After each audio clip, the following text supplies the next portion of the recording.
Hi hello வணக்கம். இன்னைக்கு நம்ம சமையலில் தக்காளி பருப்பு வாங்க செய்யலாம். டமோட்டோ பப்பு, தக்காளி பருப்பு.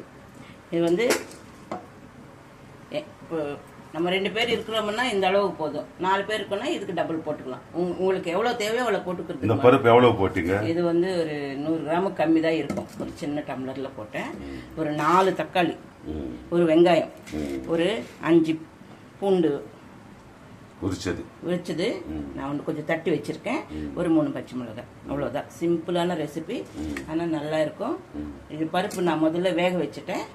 இப்போ எல்லாமே இதெல்லாம் தாளிச்சு இதுல கொட்டிக்கலாம். போட்டுட்டு நம்ம தேவையான உப்பு காரம் எல்லாம் போட்டுட்டு வேணும்னா நம்ம வந்து ஒரு விசில் விட்டுடலாம். வேணாம் இப்படியே நம்ம போட்டு வேக வச்சலாம்னா கையில் அப்பப்போ கிளறுக்கிட்டே கூட வேக வச்சிடலாம். ஏன்னா விசில் வச்சோம்னா சீக்கிரமா முடியும் நமக்கு. இதுல 2 ஸ்பூன் எண்ணெய் விட்டேன், போதும்.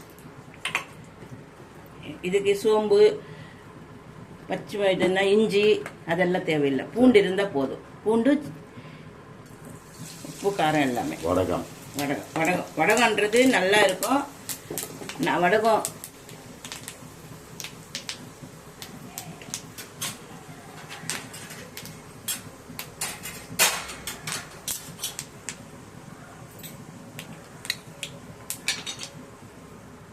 இந்த வடகம் நல்லா ப்ரௌன் கலர் வந்துச்சு. இப்போ முதல்ல வெங்காயம் சேர்த்துக்கலாம். எல்லாமே ஒன்றா போட்டு நல்லா வதக்கி பருப்புல போட்டுட்டு உப்பு, காரம், மஞ்சத்தூள் எல்லாம் போட்டு நல்லா வேக வச்சு கருவேப்பிலை, கொத்தமல்லி தூவி இறக்க வேண்டியதுதான்.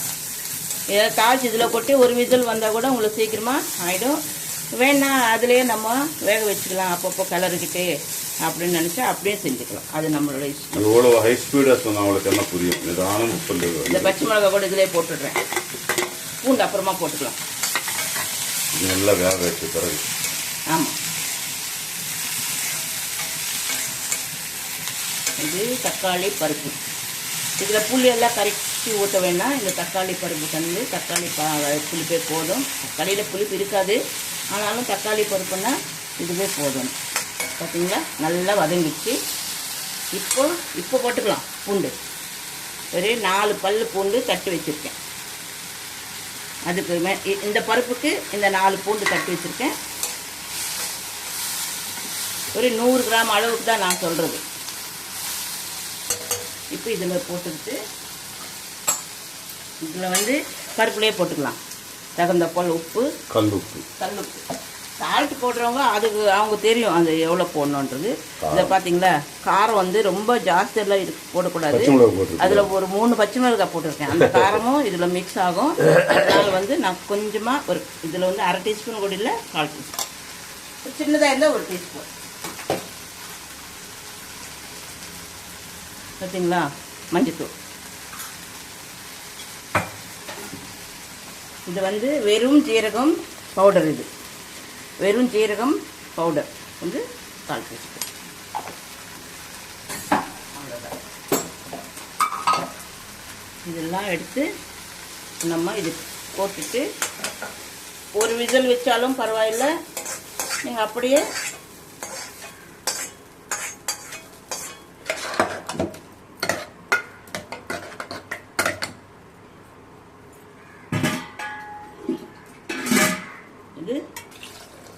ஒரு கிளாஸ் தண்ணி, ஒரு கிளாஸ்ல தேவையில்லை. அது பருப்புல தண்ணி கொஞ்சம் இருக்கும்.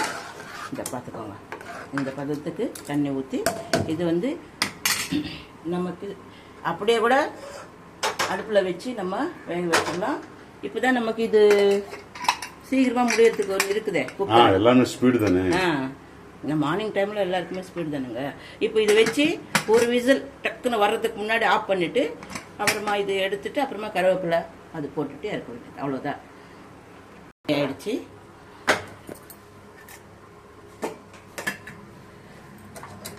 ஒரு விசில் வந்தது. இதில் நம்ம சர்வ் பண்ணிக்கலாம். பார்த்தீங்களா, இதுதான் தக்காளி பருப்பு ரெடி. இதில் அந்த ஜீரக பவுடரு, அந்த பூண்டு தட்டி போட்டாலே சூப்பரான ஸ்மெல் வரும், நல்ல டேஸ்ட் கிடைக்கும். நீங்கள் இதே மாதிரி செஞ்சு சாப்பிடுங்க. தோரம் பருப்பு தான் போட்டிருக்கேன், சிறுபருப்பு போடாதீங்க. தோரம் பருப்பு மட்டும் போட்டிருக்கேன். நான் எப்படி துவரம் பண்ணி பருப்பு, தக்காளி, வெங்காயம் பூண்டு சீரகம் தட்டி போட்டேன், அவ்வளவுதான். உப்பு காரம் போட்டு வேக வச்சு தாளிச்சு. சிம்பிள், ஆனா ஈஸியான மெத்தடு, வேகமா செய்துக்கலாம். சூப்பரா இருக்கும் பாருங்க. இதுக்கு கொஞ்சம் கருவேப்பிலை கொத்தமல்லி போட்டு லாஸ்ட்ல நம்ம கிளறி மூடி வச்சுட்டு ஒரு கொஞ்ச நேரம் பொறுத்து நம்ம எடுத்து சாப்பிட்டோம்னா சூப்பரா இருக்கும். இதுதான் தக்காளி பருப்பு செய்யற விதம். இதே மாதிரி நீங்க செஞ்சு சாப்பிடுங்க. சப்ஸ்கிரைப் மட்டும் பண்ணுங்க மறக்காம. ஓகே, கமெண்ட் சொல்லணும், கமெண்ட் கூட சொல்லுங்க. அவங்க எது சொல்லுவாங்களோ சொல்லட்டும். சூப்பரா இருக்கு பாருங்க, செஞ்சு சாப்பிட்டுட்டு பாருங்க, உங்களுக்கு புரியும்.